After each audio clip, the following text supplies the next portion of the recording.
सो हमने पढ़ा था that Bohr's according to Bohr's model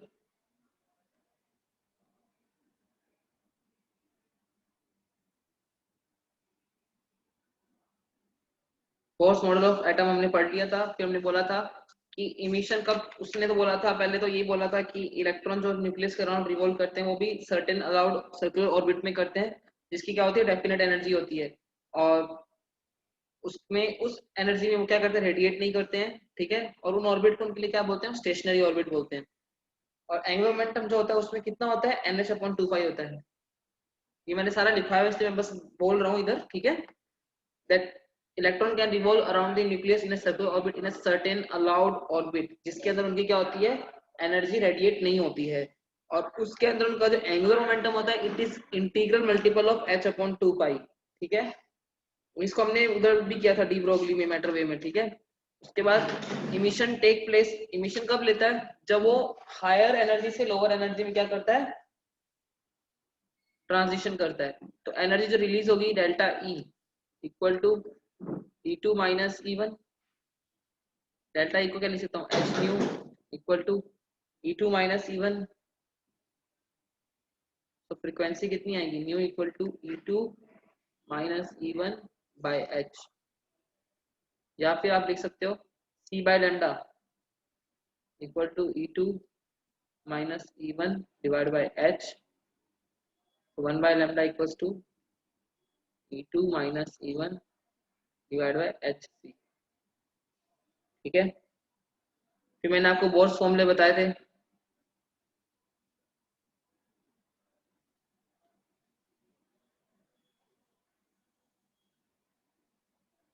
ठीक है। रेडियस ऑफ, मैं सीधे फॉर्मूला लिख रहा हूँ, radius of nth orbit is 0.529 into n square by z angstrom.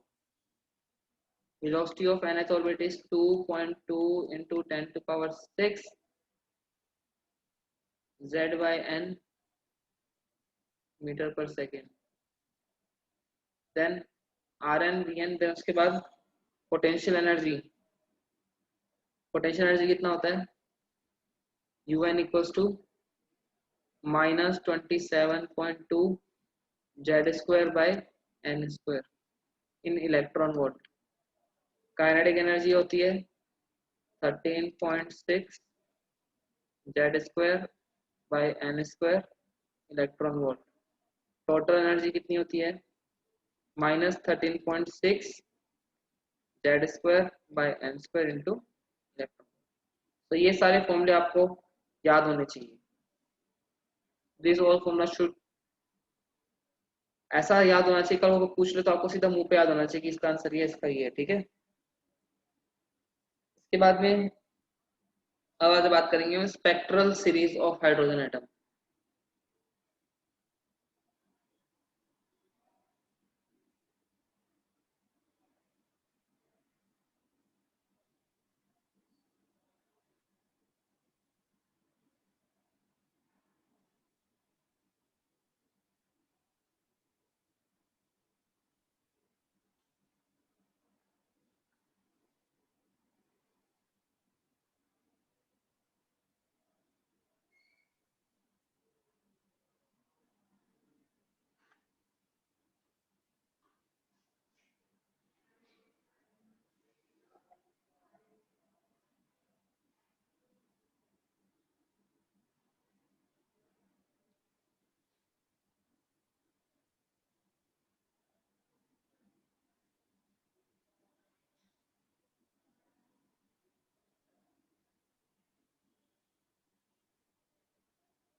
Actually मैंने थोड़ा गलत बना दिया, वेट।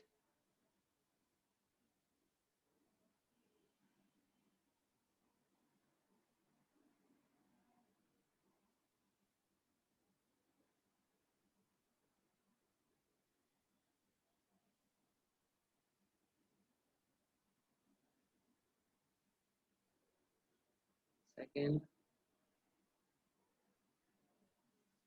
थर्ड, फोर्थ,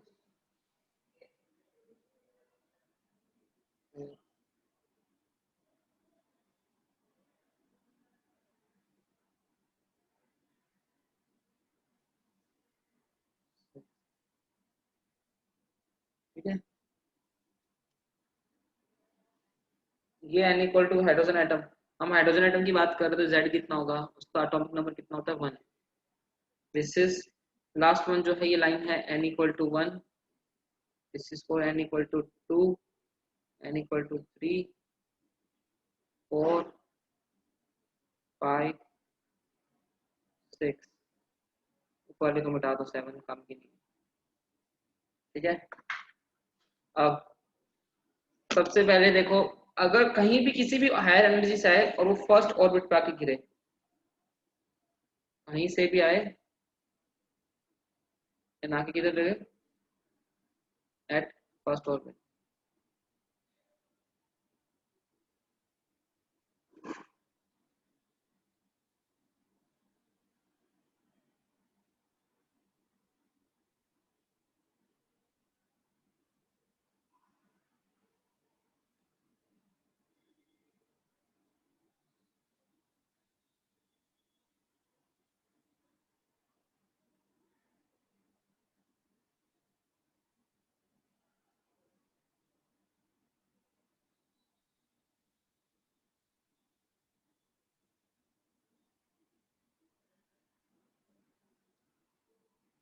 ठीक है, तो किसी भी स्टेज से आ रहा है, आ किस पे रहा है, फर्स्ट पे, तो ये जो किसके एसोसिएट होगा, this is associated with Lyman. Similarly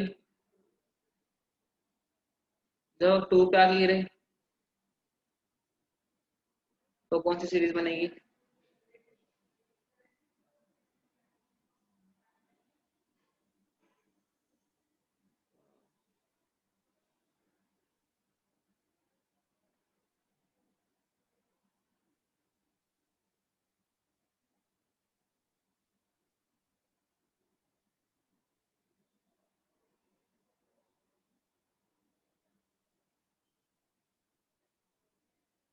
this is for question, sorry Balmer, अगर n इक्वल टू 2 आए, this is associated with Balmer series.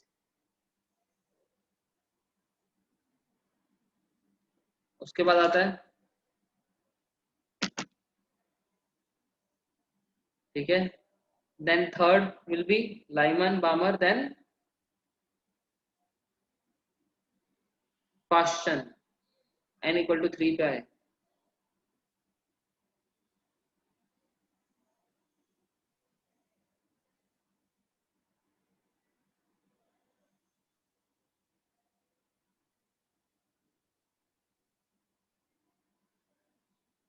ठीक है, एसोसिएटेड विद क्वेश्चन,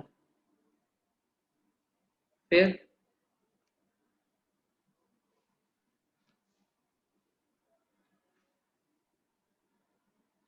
4 पे आए जब,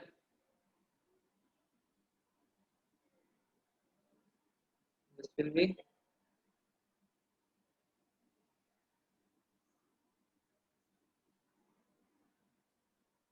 ब्रैकेट।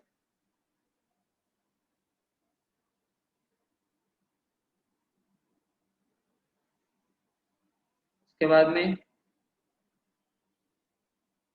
लास्ट होती और भी बहुत सारी, ऐसा नहीं कि सिर्फ 5 ही होती है, बहुत सारी होती है n इक्वल टू 5 पे आए, पर हम पढ़ते सिर्फ ये 5 ही है। ठीक है, क्वेश्चन,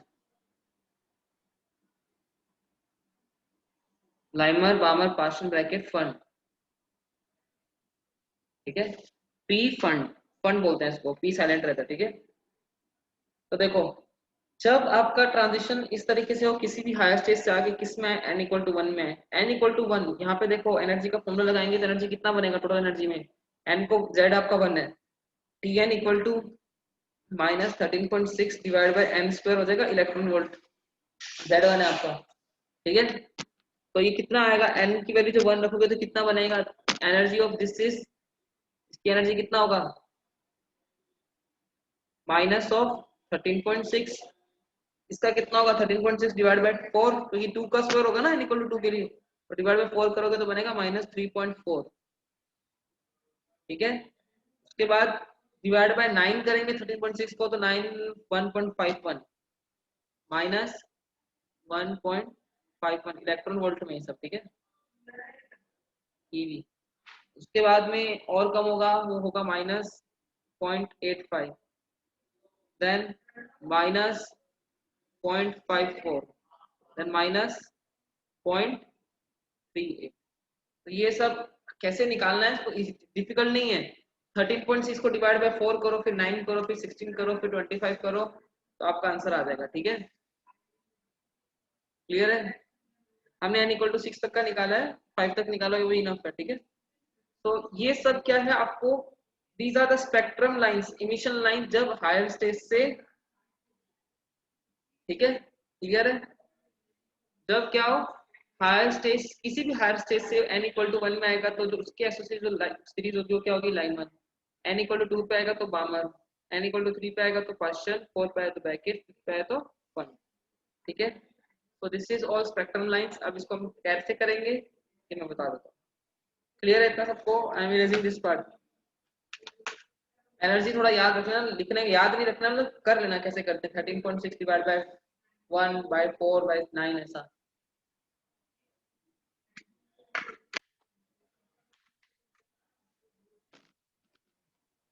क्लियर है? थोड़ा आउट। नेक्स्ट, तो Lyman series.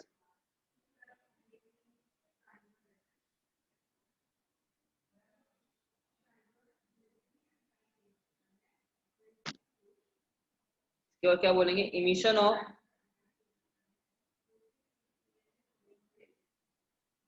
Spectral lines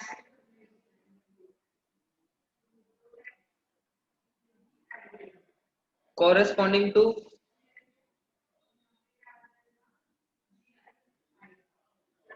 just wait a second.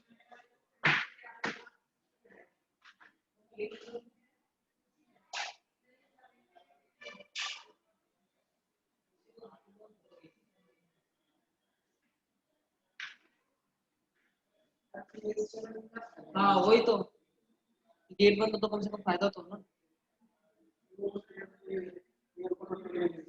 एक minute.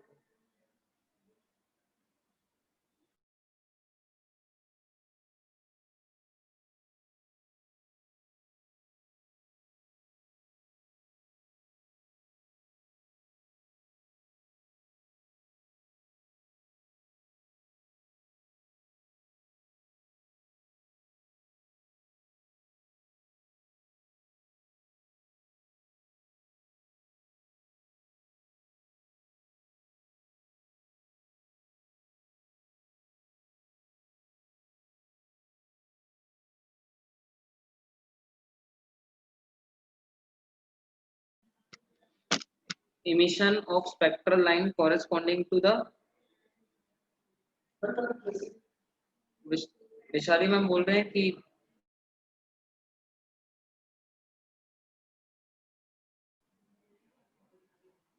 emission of spectral lines corresponding to the transition of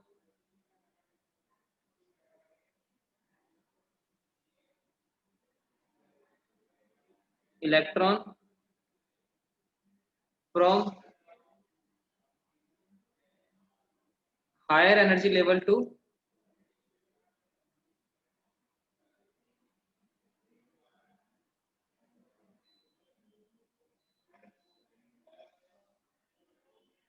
first energy level।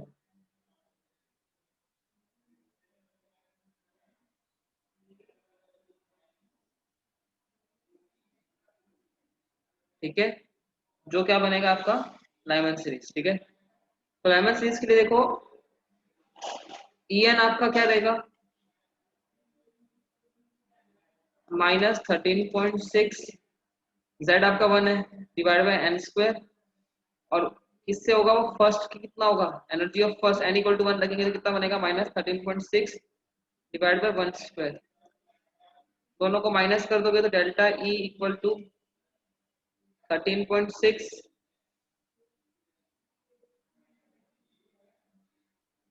Divide by n square minus of 13.6 by 1 square, ठीक है। कितना बनेगा, तो delta E will be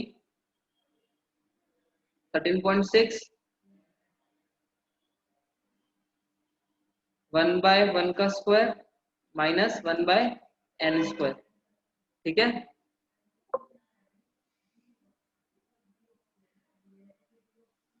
is my voice clear for everyone? Because Samrin Sheikh is saying that my voice is not coming.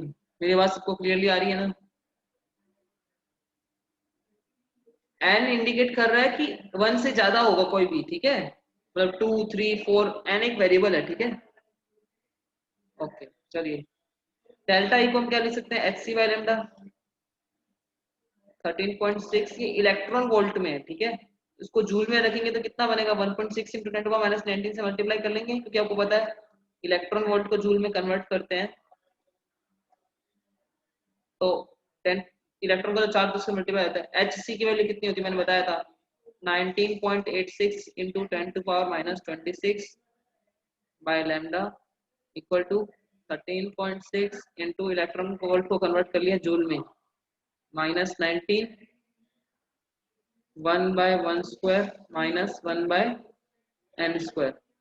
ठीक है, तो 1/λ equals to 13.6 into 1.6 multiply by 10⁻⁻19 divide by 19.86 into 10⁻⁻26 1/1 square minus 1/n square.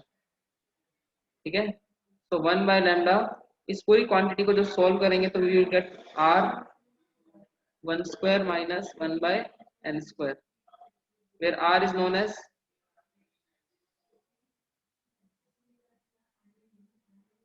r क्या आपका Rydberg constant, r is known as Rydberg's constant।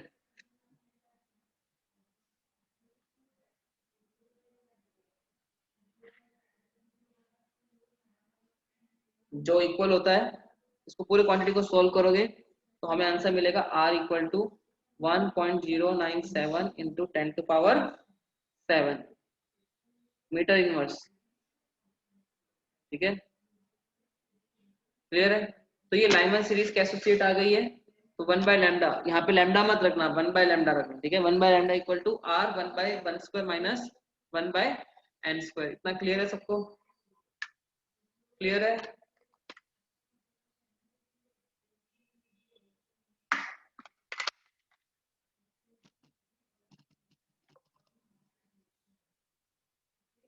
फिर ठीक है, किसी को लिखना तो नहीं था ना? ठीक है चलिए फिर।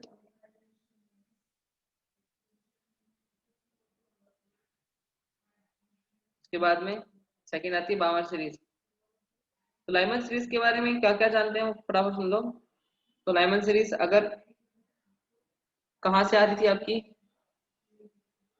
3-4 लोगों ने हाथ उठाया, नोट कॉपीड, लिख लीजिए। चलो मैं इधर ही लिख देता हूँ बाकी का भी। ठीक है, लाइमन सीरीज की शॉर्टेस्ट वेवलेंथ कितनी होगी, शॉर्टेस्ट वेवलेंथ?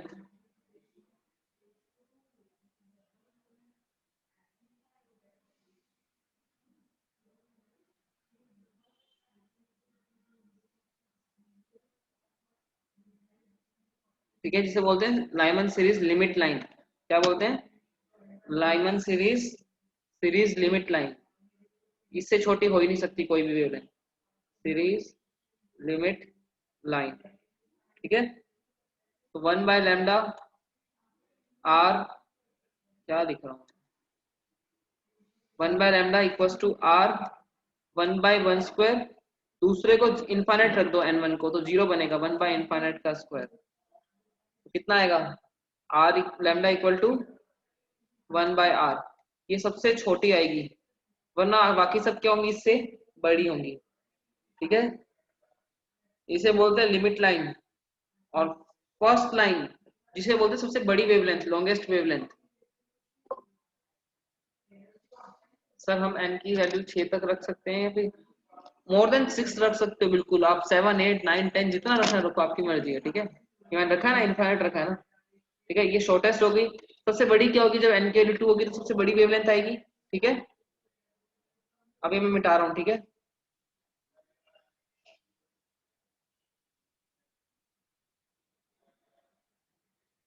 फर्स्ट लाइन जिसे बोलते हैं फर्स्ट लाइन, उसे लिमिट लाइन क्यों बोलो, उससे बात बाहर तो जा ही नहीं सकता ना, इसे बोलते थे first line,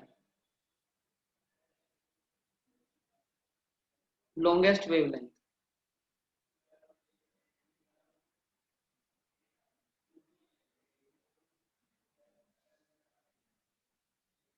of Lyman series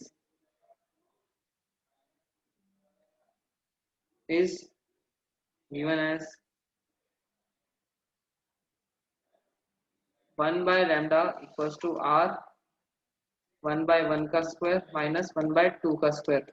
n को कितना रखेंगे आप, 2 रखोगे तो कितना बनेगा, 1 by lambda equal to 3r by 4। तो lambda इक्वल टू कितना आएगा, lambda will be 4 by 3r। This is shortest wavelength, sorry longest wavelength. ठीक है, तो क्वेश्चन अगर ये पूछता है लाइमन सीरीज की जो वेवलेंथ होती है उसकी रेंज कहाँ से कहाँ होती है, तो range of wavelength of Lyman series is from 1 by r to 4 by 3r। ये आपकी रेंज है, range of wavelength of Lyman series. ठीक है, ये लाइमन सीरीज की वेवलेंथ की रेंज है।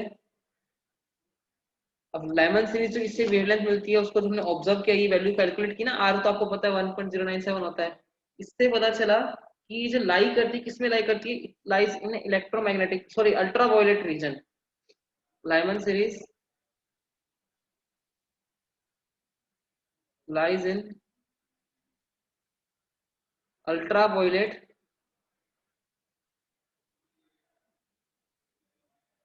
region of electromagnetic spectrum. EM का मतलब इलेक्ट्रोमैग्नेटिक होगा। ठीक है, नेक्स्ट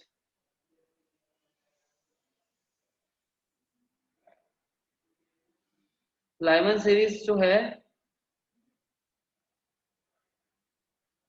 ये ऑब्टेन होती है इमिशन से भी और एब्जॉर्प्शन से भी। Is obtain in emission and as well as in absorption. ठीक है, दोनों में क्या होगा, आपका लाइमन सीरीज प्रोड्यूस होगी। ठीक है,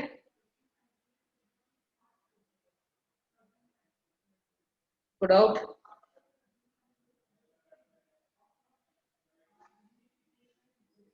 ठीक है, फिर आएगी आपकी बामर सीरीज। इसको पहले लिख लो इतना, फिर मैं मिटा रहा हूँ ये वाला, मतलब लिख लो, मैं in the sense take the screenshot of your noting down.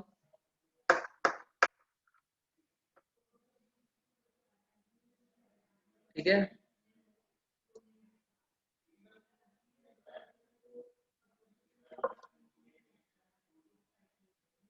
n equal to 0 देवी का होता ही नहीं ना, ground state n equal to 1 से स्टार्ट होती है।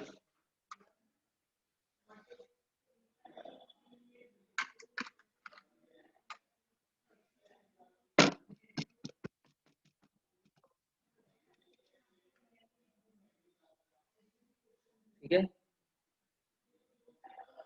तो दोनों में अगर आप इसको n को 1 रख रहे हो तो 1 माइनस 1 मतलब वो ग्राउंड स्टेट में ही तो है, उसी स्टेट में मैंने बोला था, उसने पहले ही बोल दिया बोर ने कि जब वो n इक्वल टू 1 पे ही है तो वो कभी एनर्जी रेडिएट करेगा ही नहीं। ठीक है, एनर्जी रेडिएट तभी होगी जब वो हायर से लोअर में आएगा। ठीक है, क्लियर है,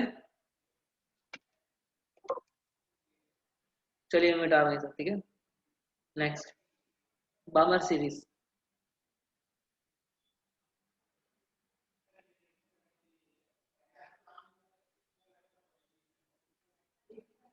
बामर सीरीज में क्या करेंगे,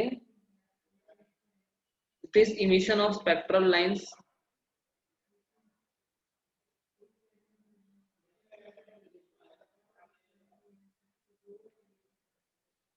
corresponding to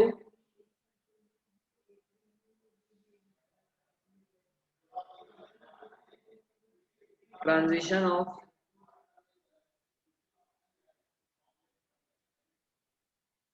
electron from higher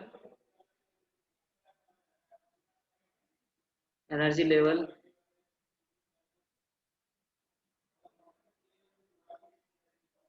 to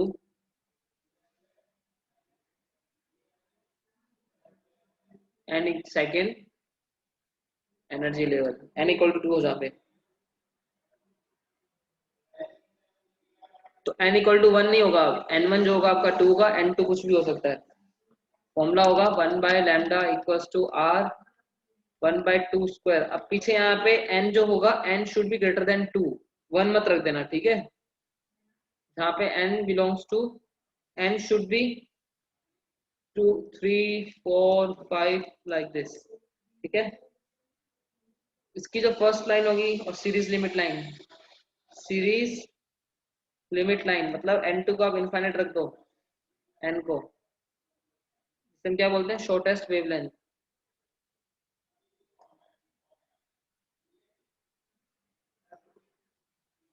कितना होगा 1 by lambda equals to r 1 by 2 square minus 1 by infinite square, lambda आएगा 4 बाय r, ठीक है।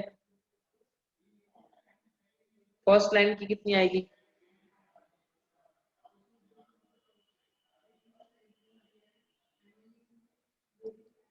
लॉन्गेस्ट वेवलेंथ, हाँ nth ऑर्बिट का एनर्जी लेवल है, ठीक है। फर्स्ट लाइन का मतलब this is longest wavelength,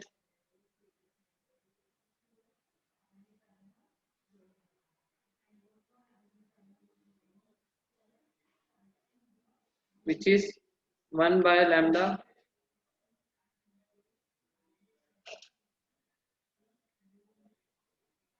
1 by 2 square minus 1 by 3 square, ये स्क्वायर है, ठीक है। क्या बनेगा 1 by lambda equals to r 1 by 4 minus 1 by 9 5 by 36, तो लैम्डा कितना आएगा 36 by 5 r। This is maximum, this is minimum, ठीक है। तो रेंज आ गई, range of wavelength will be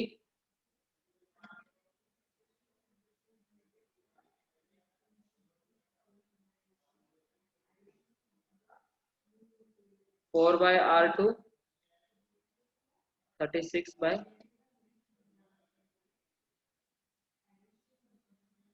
ठीक है। कट आउट, क्लियर है,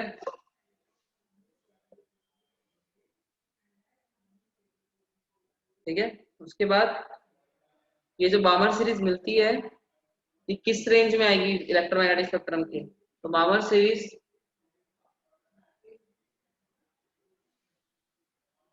लाइज इन विजिबल रेंज, इसको हम देख सकते हैं, ठीक है। Visible region of electromagnetic spectrum,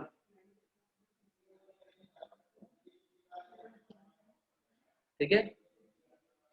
उसके बाद ये सिर्फ इमिशन से ऑब्टेन होती है, ऑब्जॉर्प्शन से नहीं होती, ठीक है। दिस सीरीज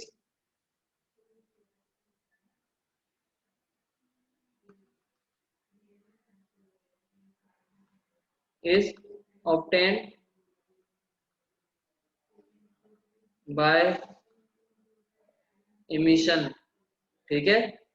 ये सिर्फ और सिर्फ किससे होगी, इमिशन से होगी, एब्जॉर्प्शन से नहीं होगी। Where as Lyman series absorption और इमिशन दोनों से होती है, ठीक है। क्लियर है, कोई डाउट नहीं होगा। नेक्स्ट है पाश्चन series,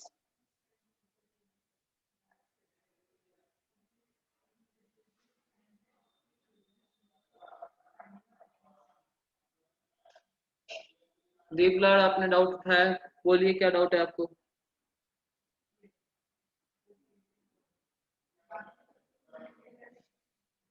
any doubt, emission of, इसमें स्पेक्ट्रल लाइंस किसकी कॉरेस्पॉन्डिंग होंगी,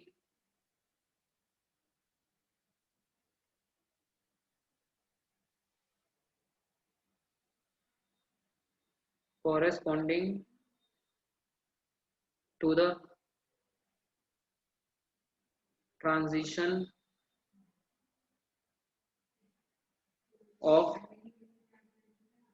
electron from higher energy level to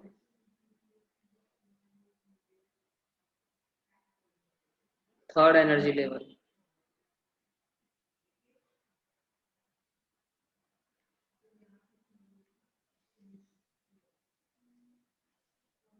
N1 3 N2 की वैल्यू कुछ भी हो सकती है, लिखना बाकी है, चलिए कोई बात नहीं, बाद में लिखना, स्क्रीनशॉट दे दूंगा, ठीक है। अब मैं इतना सारा मिटा नहीं सकता, ठीक है। तो पार्शियल सीरीज के लिए 1 by lambda equals to R 1/3 square minus 1/n square, ठीक है। n कितना हो सकता है, 4 5 6 इनफाइनाइट। इसकी भी ये निकालो, series limit line,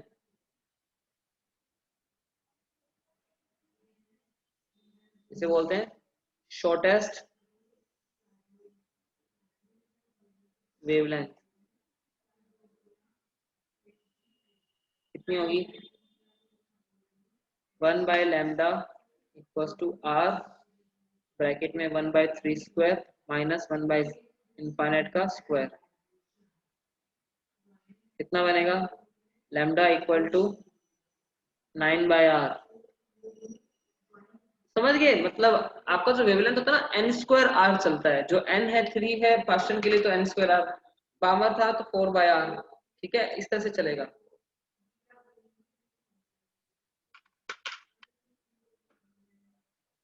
first line कितनी होगी, फर्स्ट लाइन लॉन्गेस्ट वेवलेंथ,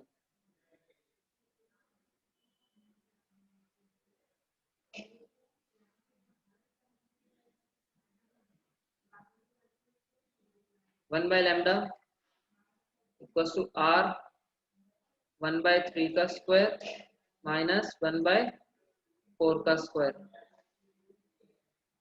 ठीक है। इसको सॉल्व कर लेंगे, इसलिए आंसर लिख रहा हूँ, lambda will be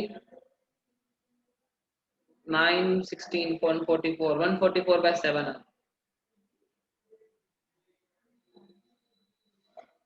This is minimum, sorry maximum, this is minimum, ठीक है। तो पार्शियल सीरीज जो होती है वो किस रीजन में होती है, पार्शियल सीरीज लाई इन इंफ्रारेड रीजन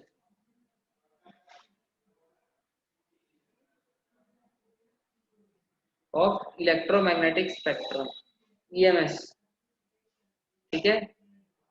और इन्हें भी इमिशन स्पेक्ट्रम से ही ऑब्टेन इमिशन स्पेक्ट्रम, ठीक है, एब्जॉर्प्शन से नहीं होती, ये भी क्या होती है, स्पेक्ट्रम इमिशन से ही होती है।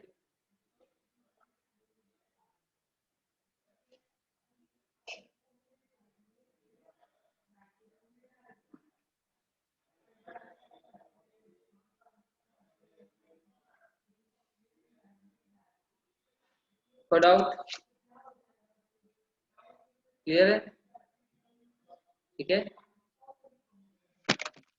आप अगर फिजिक्स में प्रेजेंट नहीं भी लिखोगे तब भी चलेगा, बिकॉज फिजिक्स में अटेंडेंस उस तरीके से नहीं होती है, फिजिक्स में हम टीचर को अटेंडेंस नहीं लेनी होती, if you don't write present that's also fine, because चलेगा, ऐसा कोई इशू नहीं है, ठीक है।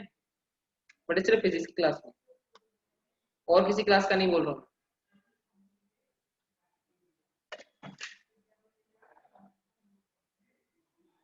I am saying about only physics, सिर्फ मेरी क्लास का बोल रहा हूँ, ठीक है। कल को बोला सर ने तो बोला था तो हमने सबके लिए कर दिया, फिर ऐसा ये मत बोलना, ठीक है। चलिए,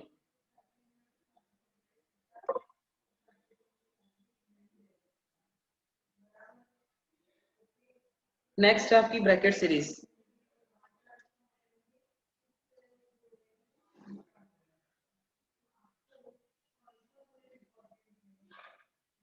ये कैसे बनेगी? Emission spectral lines corresponding to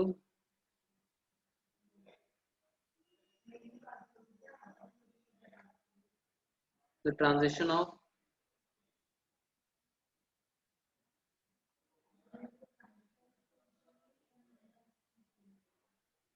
electron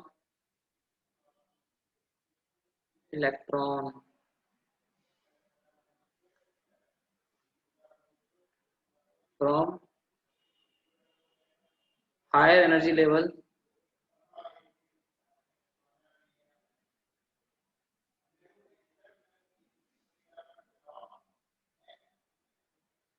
to fourth energy level. n1 कितना हो 4 और n2 कितना हो constitute Brackett series.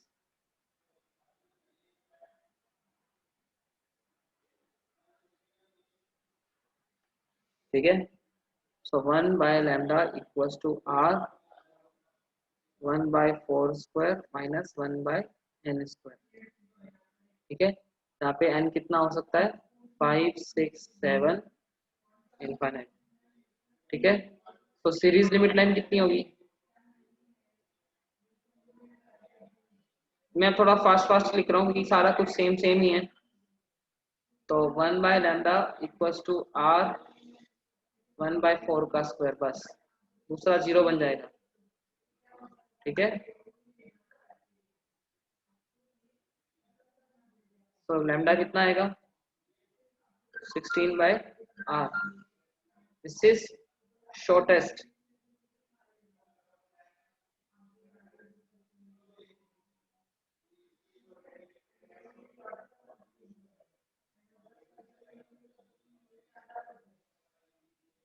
First line इसे बोलते हैं longest wavelength, maximum wavelength associated with Brackett series. ठीक है. 1 by lambda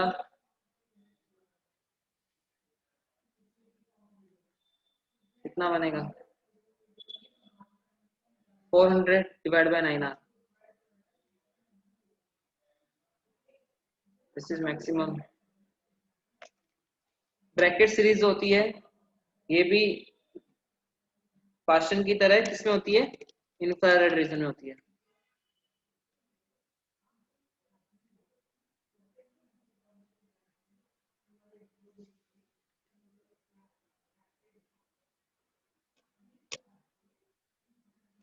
ये भी किससे होती है obtained by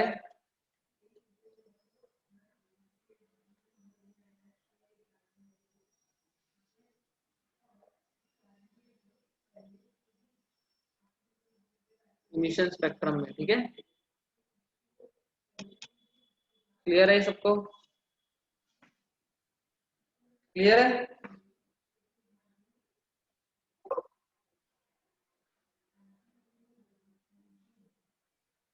any doubt?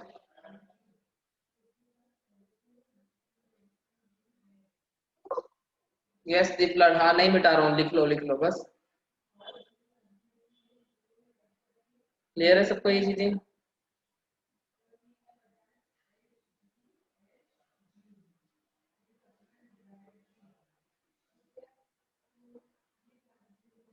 Sir why only Lyman series can be obtained from both emission and spectrum? क्योंकि लाइमन सीरीज होती है उससे जो निकलती है वो अल्ट्रावायलेट रेस होती है. ठीक है. और उसकी वेवलेंथ सबसे कम थी, याद करो आप देख लो. ठीक है. लाइमन सीरीज की जो वेवलेंथ थी वो सबसे क्या थी बाकी सबकी कंपैरिजन में, देखो उसकी मिनिमम भी सबसे कम थी और मैक्सिमम, तो इसका उसके अंदर काफी ज्यादा एनर्जी होती है. ठीक है. तो वो एब्जॉर्ब करके भी हो सकता है और इमिट करके हो सकता है, इसलिए. ठीक है. ये प्रॉपर्टीज होती है खुद की, मतलब सीरीज. अब कल को आपको देखो मैं जाके ना आगे पढ़ाऊंगा alpha particle beta particle gamma particles. ठीक है.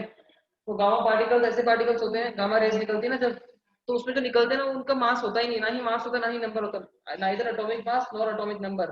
तो बोलते हैं कि सर फिर क्या निकल रहा है ये. तो एनर्जी होती है, ठीक है। सिमिलरली बीटा आपका -1 होता है, पता है, नेगेटिव होता है एक तरह से वो तो, ठीक है। ये सब प्रैक्टिकल फिनोमिना है, ठीक है। लिख लिया लास्ट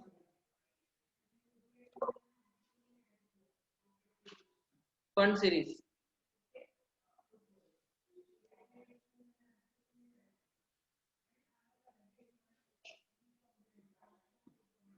कहां से हो, n1 आपका 5 हो और n2 आपका क्या हो, कुछ भी हो, 6 7 8। मैं अब सीधा लिख रहा हूँ, समझ जाएगा। Emission spectrum corresponding to transition of electron from high energy to fifth energy level is known as as considered with कपन सीरीज। इसकी सीरीज लिमिट लाइन है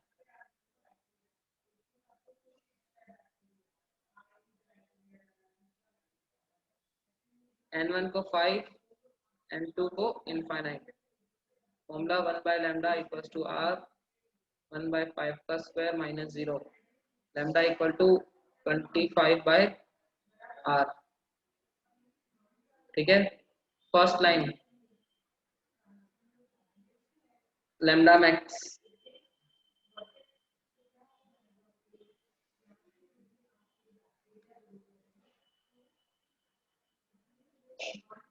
ट्वेंटी फाइव इंटू 36 होता है 600, सॉरी 900 होता है ना,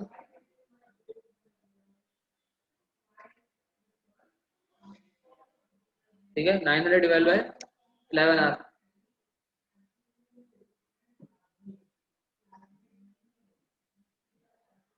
yes I will send screenshot, but आपने लिखा कि करागा, क्या लिखा है, ठीक है। इसके इसके एसोसिएट जो मिलती है वो भी क्या होती है, इंफ्रारेड में होती है। इसका मतलब सिर्फ लाइमन ही क्या होती है, अल्ट्रावायलेट होती है, बामर विजिबल होती है, बाकी तीनों किस में होती है, इंफ्रारेड रीजन में होती है, ठीक है।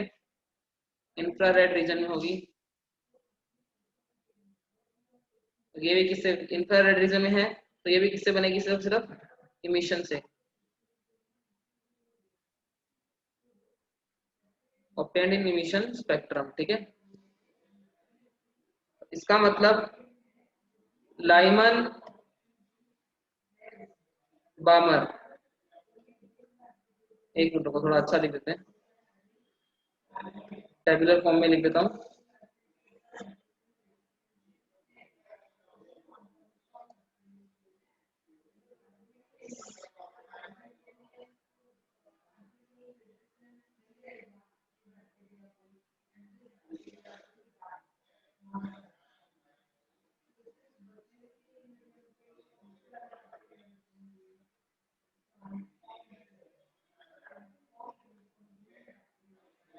Line spectrum lines,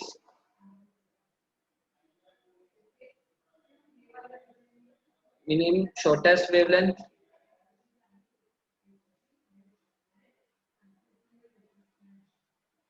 longest wavelength, ये उनका रीजन इलेक्ट्रोमैग्नेटिक स्पेक्ट्रम का।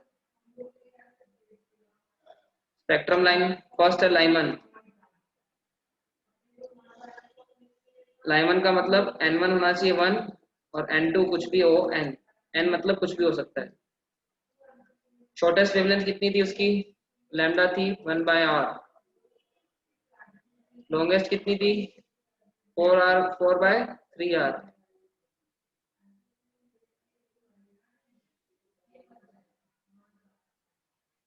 Longest wavelength is 4 by 3r। Region कौन सा था, अल्ट्रा वायलेट। ये एब्जॉर्प्शन भी प्लस इमिशन, सिर्फ इस अकेले में है, बाकी सब में तो इमिशन ही है, इसलिए इसको अलग से लिख दिया। फिर आती है बामर, n1 2 n2 कुछ भी, मिनिमम आती है, इसका स्क्वायर कर दो 4 बाय r, 2 स्क्वायर। मैक्सिमम कितना आता है 36 by 5r।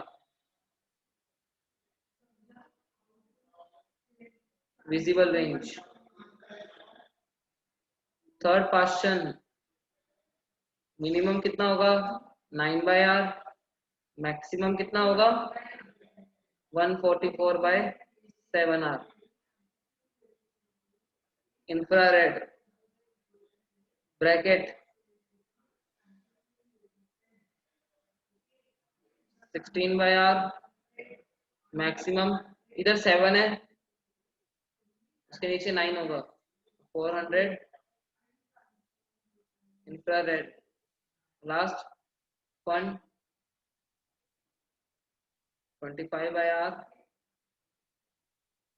900 divide bye 11r। Clear है इतना सबको? ये भी इंफ्रारेड।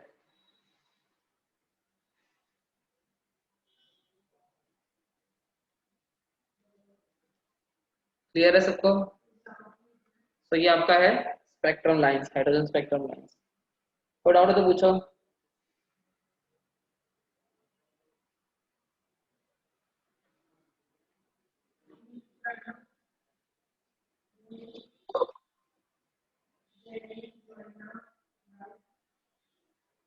नेक्स्ट है number of spectral lines due to, Shravani and Chelsea just raise your hand. लिखना बाकी है?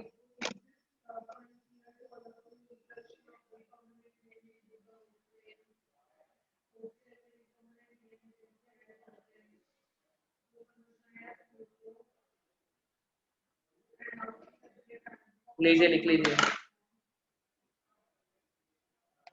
वैसे मैं स्क्रीनशॉट शेयर करूंगा, जो लोग नहीं लिख रहे हैं अभी तो लिख रहे हैं, बहुत अच्छी बात है उनके लिए।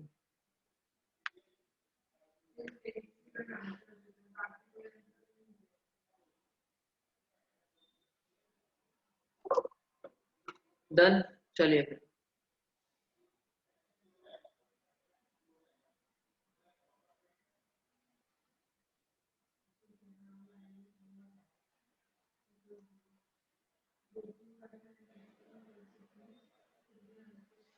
मैं बोला था number of spectrum lines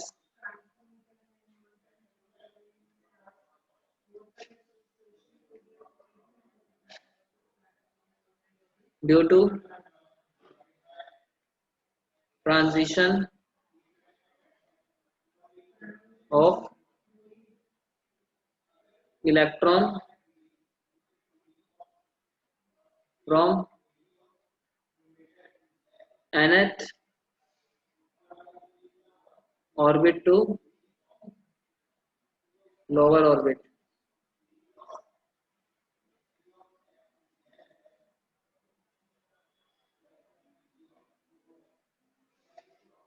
number of spectral line due to transition, मान लो एक कोई n इक्वल टू 5 पे रखा हुआ है, वहां से कितनी लाइंस बन सकती है? तो 5 से वो 4 पे आ सकता है, 5 से वो 3 पे आ सकता है, 5 से वो 2 पे आ सकता है, 5 से वो 1 पे आ सकता है। ठीक है, सिमिलरली फिर 5 से 4 पे आके फिर 4 से 3 पे जा सकता है। समझ रहे हो? कितने सारी ऐसी स्पेक्ट्रम लाइन्स बनेंगी, बहुत सारी आएंगी ना। ठीक है, 5 से पहले वो 4 पे गया, 4 के एसोसिएट 3 पे गया, फिर 3 से 2 पे गया, 2 से 1 पे गया, ऐसा होता है। 5 से सीधा 3 पे गया, 3 से सीधा 1 पे गया, 5 से 3 पे गया, 3 से 2 पे गया, 2 से 1 पे गया। बहुत सारे केसेस बनेंगे ऐसे। ठीक है, बहुत सारे, इतना कैलकुलेट करने कैसे बैठेंगे? तो फॉर्मूला होता है n equal to n into n minus 1 divide by 2। ठीक है, क्लियर है? तो आज अगर 5 है तो 5 से कितने बनेंगे? 10 बनेंगे स्पेक्ट्रल लाइंस की केसेस आ सकते हैं। Number of spectral lines can be 10। Okay, ठीक है, क्लियर है? कोई डाउट?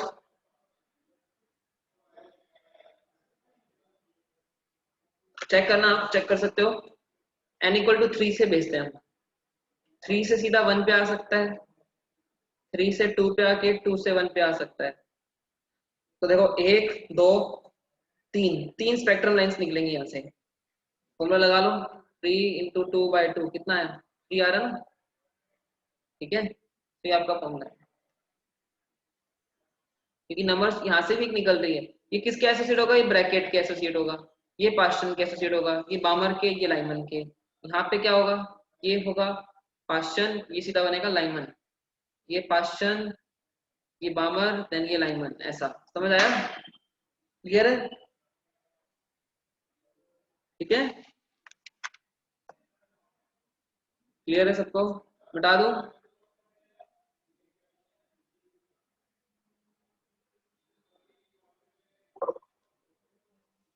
अच्छा लिख रहे हो, लो ले ये लो।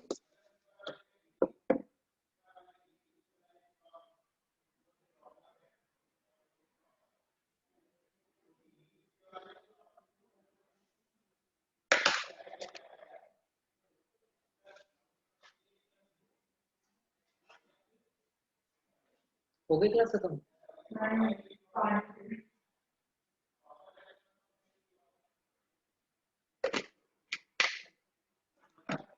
लिख लिया? आपको एग्जांपल भी दे दिया मैंने ताकि आपको सब समझ आ गया। सर आपके न्यू पेज नहीं लेते। नहीं, मैं न्यू पेज नहीं लेता, मैं उसे को क्लीन करके भी दूसरे पे चला जाता हूँ।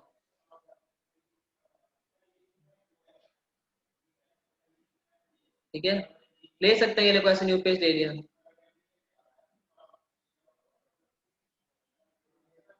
चलो ठीक है, नाउ उसके बाद अब आपकी दो लास्ट टर्म बची है, इसका ये चैप्टर पूरा खत्म। Ionisation energy and ionisation potential.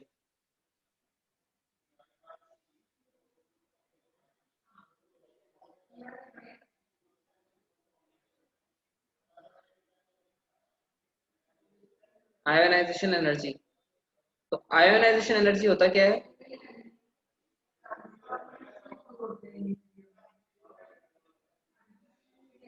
Ionisation energy का मतलब होता है इलेक्ट्रॉन को उस अपने ऑर्बिट से निकाल के बस इनफाइनाइट पे भेज दो। ठीक है sir, if it did not return on the sir if it did not return on the orbit number not on one. जरूरी नहीं कि वन, वही बोलो, पॉसिबल केसेस है ना वो, कि कितने पॉसिबल केस हो सकते हैं स्पेक्ट्रम लाइंस के। ठीक है,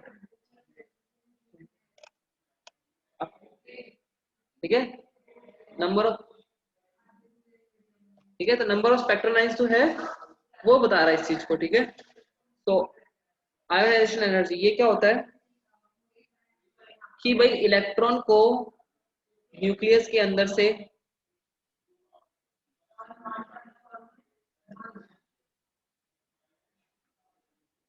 ये आपका न्यूक्लियस है, उसके अंदर से इलेक्ट्रॉन अगर यहाँ रखा हुआ है तो उससे उठा के सीधा कहाँ भेज दो, इतनी दूर भेज दो कि वापस अंदर आए ना। तो इसके लिए जितनी एनर्जी रिक्वायर होती है उसे क्या बोलते हैं? Ionisation energy.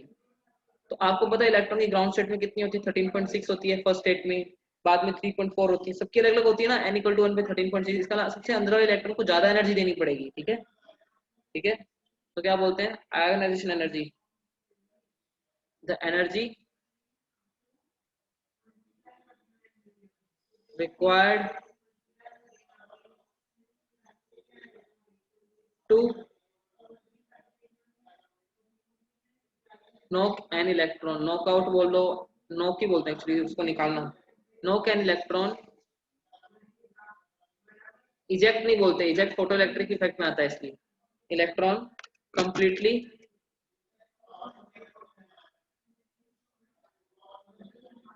Out of atom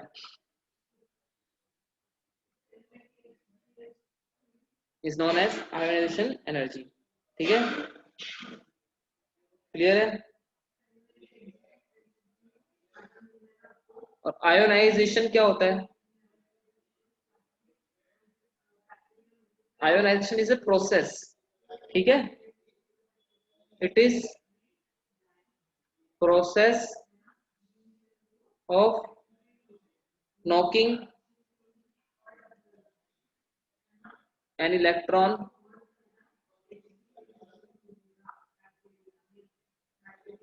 out of the atom.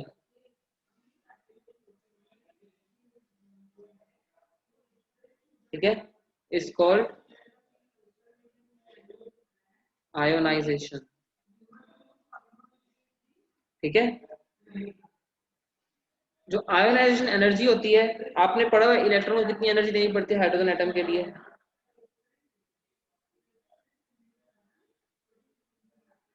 -13.6 bye n square. ठीक है, in electron volt. This is ionization energy. ठीक है, और आयोनाइजेशन पोटेंशियल जो होता है which is equal to, ionisation potential क्या होगा कि भाई कितना उसको पोटेंशियल लगाना पड़ता है कि वो इलेक्ट्रॉन वहां से इजेक्ट होकर निकल जाए. आयोनाइजेशन पोटेंशियल,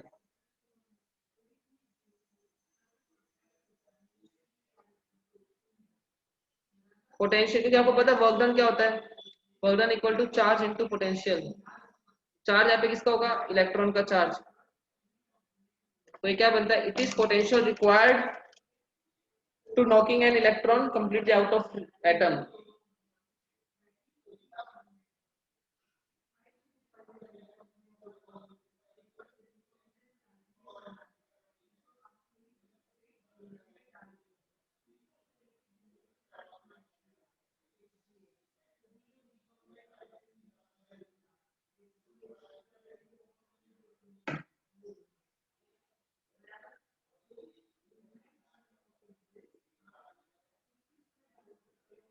ठीक है, क्लियर है. आयोनाइजेशन पोटेंशियल जो होता है which can be written as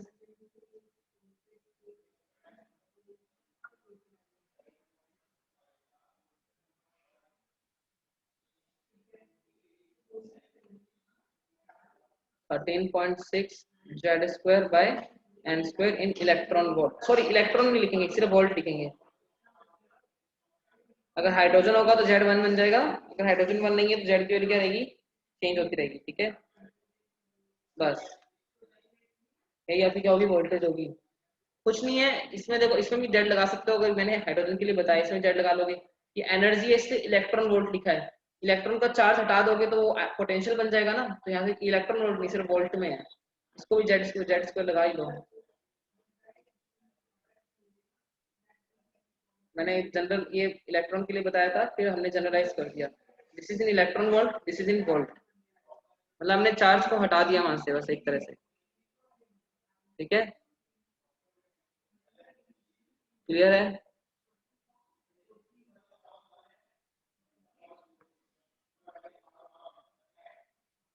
पढ़ आउट.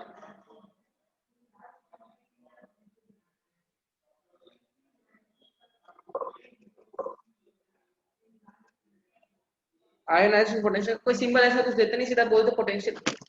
तो जो एनर्जी होती है उसको ई से डिवाइड कर दो, पोटेंशियल आ जाएगा. अभी मैंने बताया W equal to Q V, V equal to W by Q.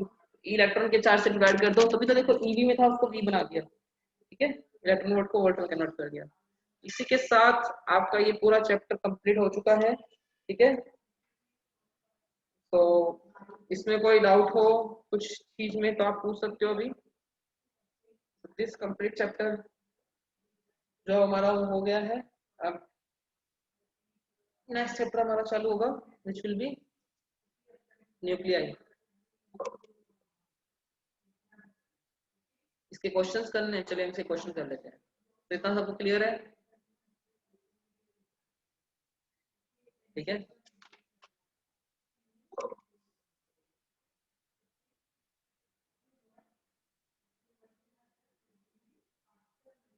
IP फिर से समझा दो.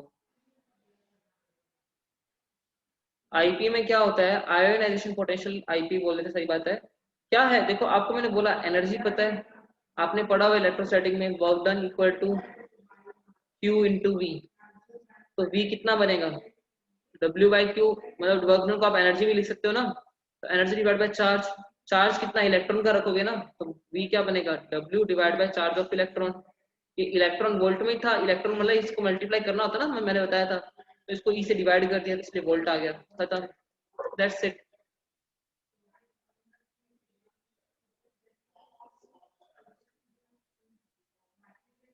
When we will make the videos of waves of class 11, can you please send it in the group so that we can also revise it. Waves तो I think मैंने 12th PC में करवाया था ना शायद, 12th पीसी मैंने पूरा कराया था ना वेव तो.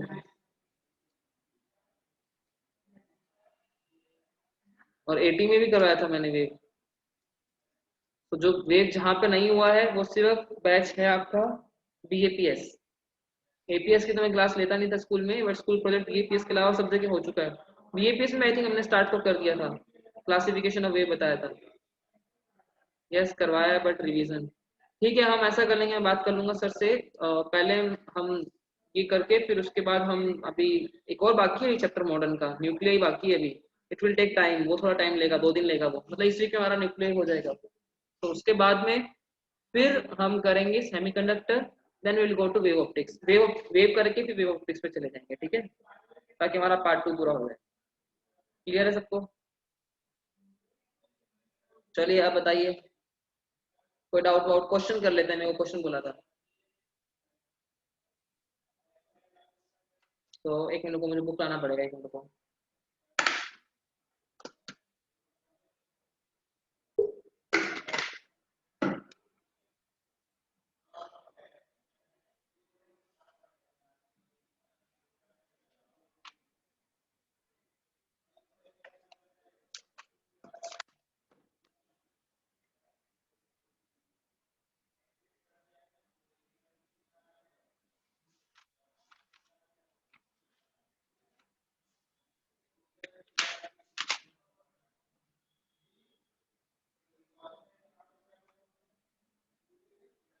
क्वेश्चन दे रहा हूँ, कैलकुलेट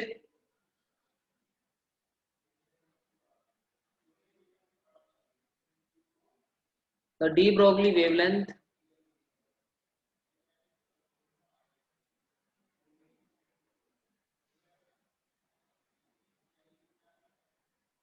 ऑफ इलेक्ट्रॉन orbiting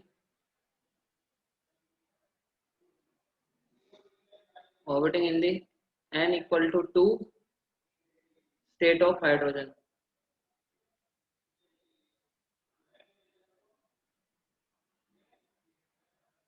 ठीक है, तो हाइड्रोजन बोला है आपको, उसकी डी ब्रोगली वेवलेंथ बतानी है।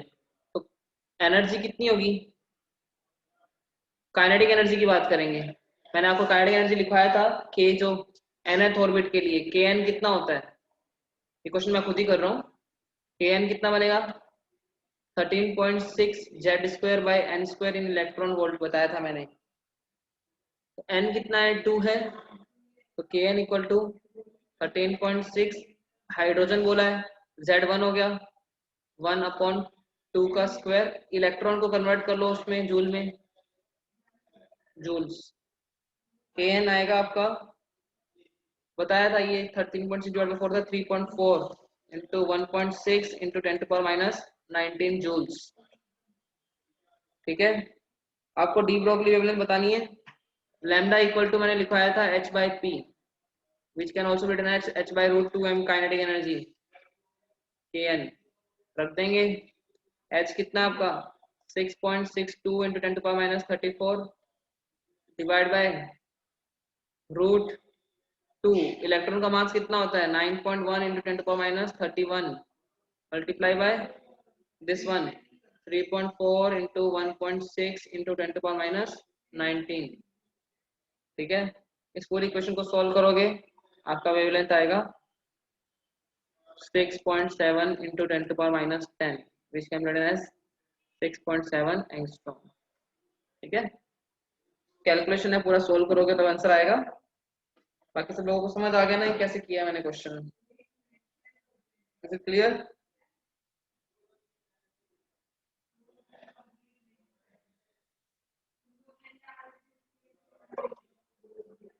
ओके, चलिए फिर नेक्स्ट एक और क्वेश्चन कर लेते हैं।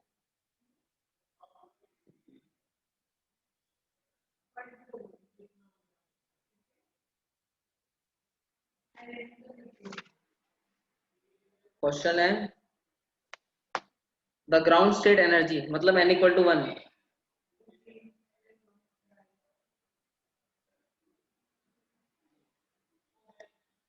The ground state energy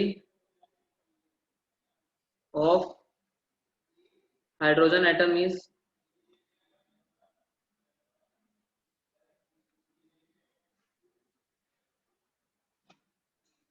-13.6 electron volt. If an electron makes a transition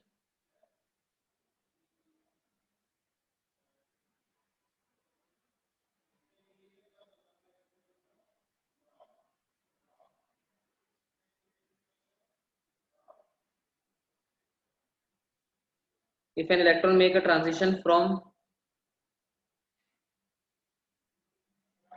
an energy level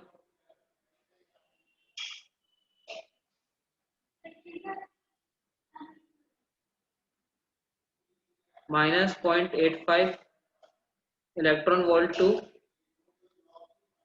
minus 3.4 electron volt. Calculate the wavelength of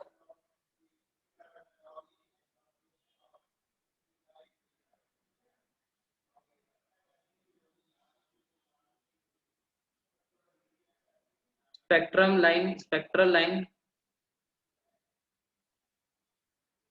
emitted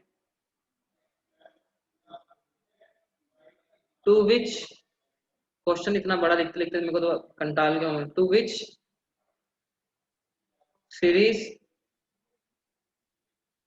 hydrogen spectrum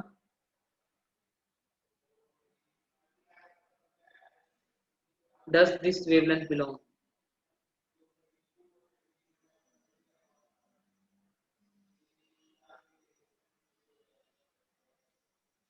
देखो the ground state of energy atom is -30 वो तो हमें पता है if an electron makes a transition from energy level -0.85 to -0.3.4 मतलब higher energy से lower पे आ रहा है कि एनर्जी नेगेटिव हो रही ना तो -0.85 किसका था मैंने लिखवाया था ना आपको -0.85 था आपका n इक्वल टू 4 के एसोसिएट था ठीक है और वो n इक्वल टू 2 पे आ रहा है तो पहले तो सीरीज जो बनेगी वो बामर बनेगी क्योंकि 4 से 2 पे आ रहा है ठीक है और आपको उसकी वेवलेंथ निकालनी है हो जाएगा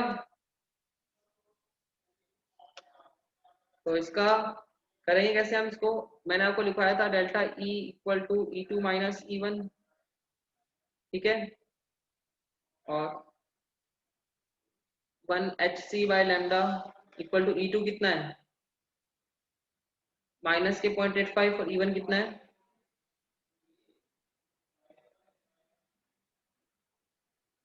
3.4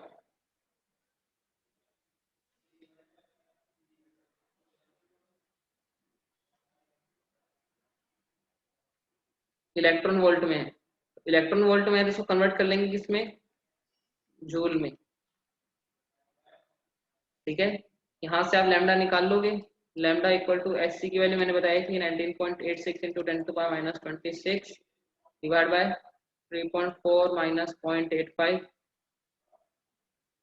इंटू 1.6 इंटू 10⁻19 सॉल्व करोगे आपकी वेवलेंथ आएगी 4875 मैंने आपको पहले ही बोल दिया ये n इक्वल टू 4 है इसकी associate energy n equal to 2 पे है n इक्वल टू 2 पे 3.4 होता है तो कौन सी सीरीज बनेगी बामर तो ये आपकी सीरीज जो है किसके एसोसिएट है बामर के एसोसिएट है क्लियर है पुट आउट ठीक है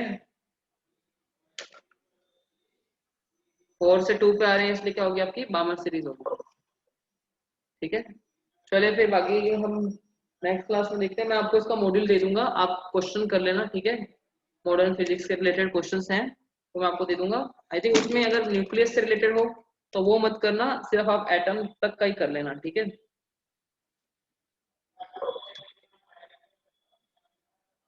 वही मैं होमवर्क क्वेश्चन ही दे रहा हूँ ठीक है 25 30 तक होंगे 30 क्वेश्चन होंगे ठीक है